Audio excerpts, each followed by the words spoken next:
Assalamualaikum warahmatullahi wabarakatuh. Kami dari kelas 20 TIF akan menjelaskan tentang main memory.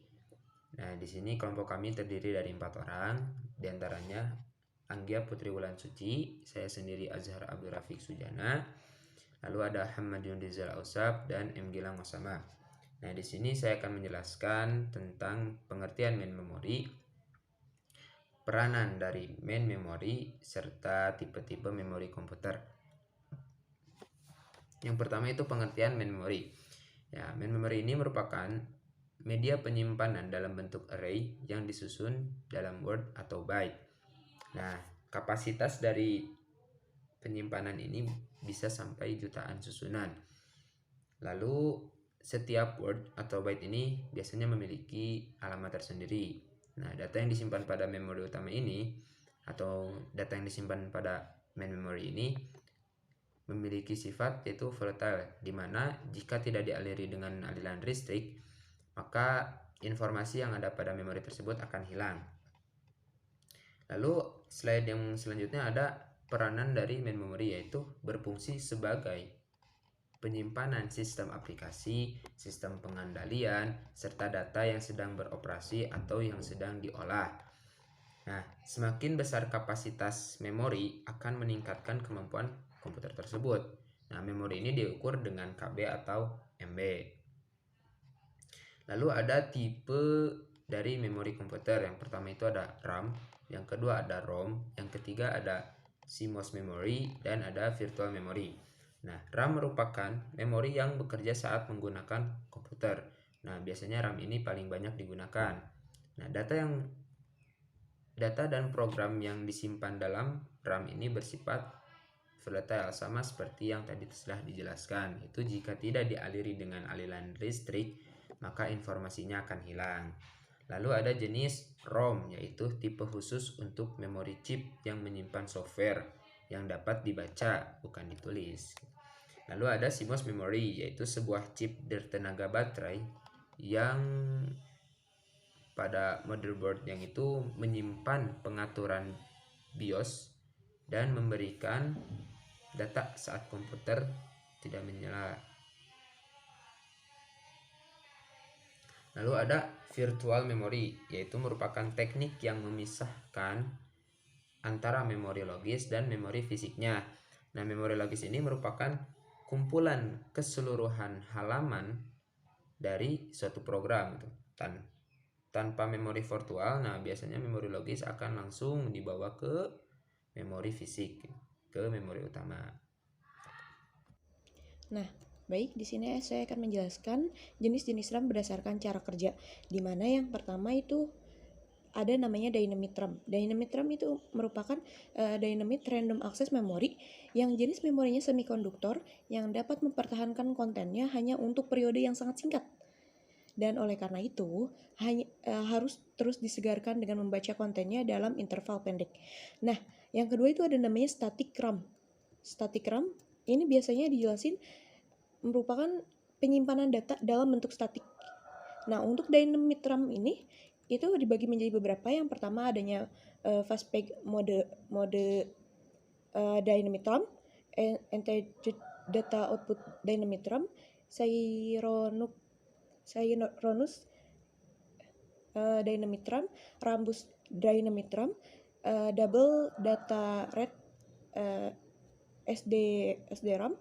Nah, untuk video ini dibagi menjadi beberapa. Yang pertama itu video RAM, yang kedua Windows RAM, yang ketiga itu Cyronic Granic RAM atau SG RAM. Nah, di sini ada namanya jenis-jenis RAM. Berdasarkan modul sendiri itu ada dibagi 3. Yang pertama single inline memory module, yang kedua double inline memory module, dan yang ketiga RIMM atau rambus. Nah, di sini ada namanya single inline memory module, di mana mempunyai kapasitas 30 sampai 72 pin.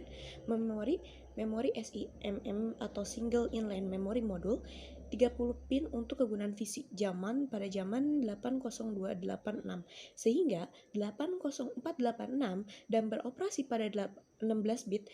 Memori 72 pin banyak digunakan untuk fisik berasaskan Pentium dan beroperasi pada 32 bit. Kecepatan dirujuk mengikuti inisial ns atau nanosekon, seperti 80 nanosekon, 70 nanosekon, 60 nanosekon, dan sebagainya. Semakin kecil nilai, maka kecepatannya lebih tinggi.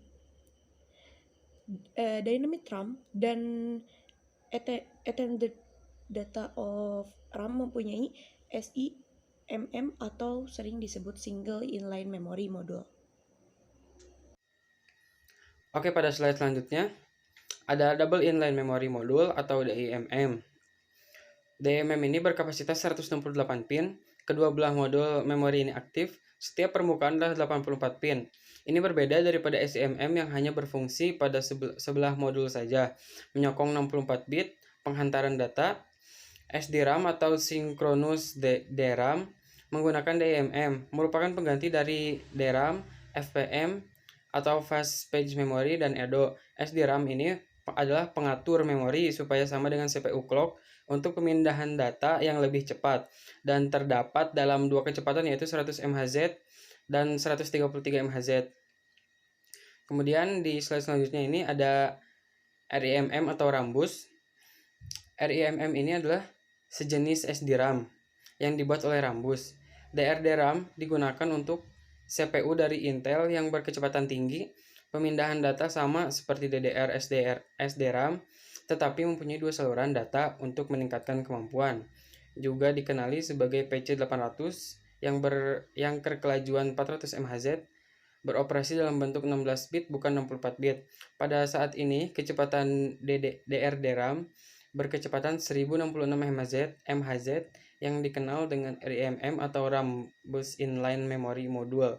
DRDRAM model RIMM 4232 bit menghantar 4,2 GB setiap saat pada kecepatan 1066 MHz. Kemudian ada jenis-jenis RAM berdasarkan jumlah pin. Itu ada 30 pin, 72 pin, 168 pin. Berdasarkan kecepatannya itu disebut nanosecond. Untuk yang pertama ini ada FPM DRAM.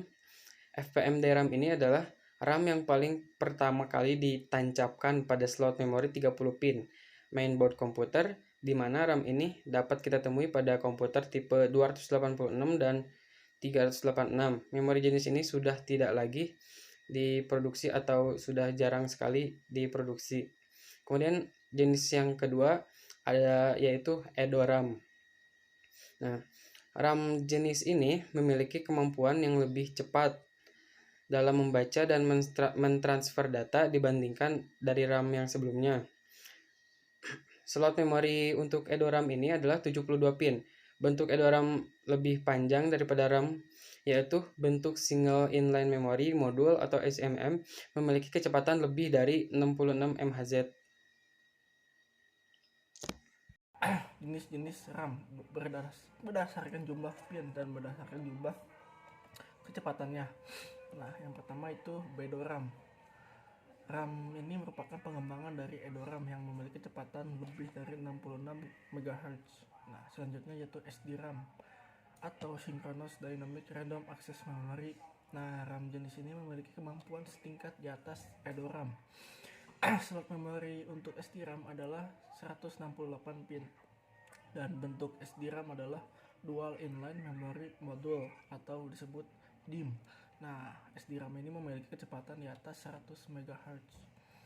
Selanjutnya yaitu RDRAM atau Rambus Dynamic Random Access Memory. RAM ini memiliki kecepatan sangat tinggi, pertama kali digunakan untuk komputer dengan prosesor Pentium 4. Nah, slot memori untuk RDRAM adalah 184 pin. Nah, bentuk RDRAM adalah Red Inline Memory Module atau disebut RIM, memiliki kecepatan hingga 800 MHz. Selanjutnya yaitu DDR SDRAM atau Double Data Rate Synchronous Dynamic RAM. Nah, RAM ini memiliki kecepatan sangat tinggi dengan menggandakan kecepatan SDRAM dan merupakan RAM yang paling banyak beredar saat ini. RAM ini mengkonsumsi sedikit power listrik. Nah, slot memori untuk DDR SDRAM adalah 184 poin atau pin. Nah, bentuk DDR SD RAM ini adalah RIM. Nah, RAM terdiri dari sekumpulan chip. Nah, chip-chip ini mampu untuk menampung, yaitu data untuk proses, instruksi atau program untuk memproses data yang telah diproses dan menunggu untuk dikirim ke output device, secondary storage atau juga disebut communication device. Keempat, instruksi sistem operasi yang mengontrol fungsi-fungsi dasar dari sistem komputer. Nah, semua data dan program yang dimasukkan lewat alat input akan disimpan terlebih dahulu di main memory. Nah, khususnya di RAM yang merupakan memori yang dapat diakses, artinya dapat diisi dan diambil isinya oleh programmer. Nah, mungkin cukup dari kelompok kami. Sekian dari presentasi ini. Mohon maaf ada kata-kata yang tidak berkenan atau lainnya. Sekali lagi terima kasih. Wassalamualaikum warahmatullahi wabarakatuh.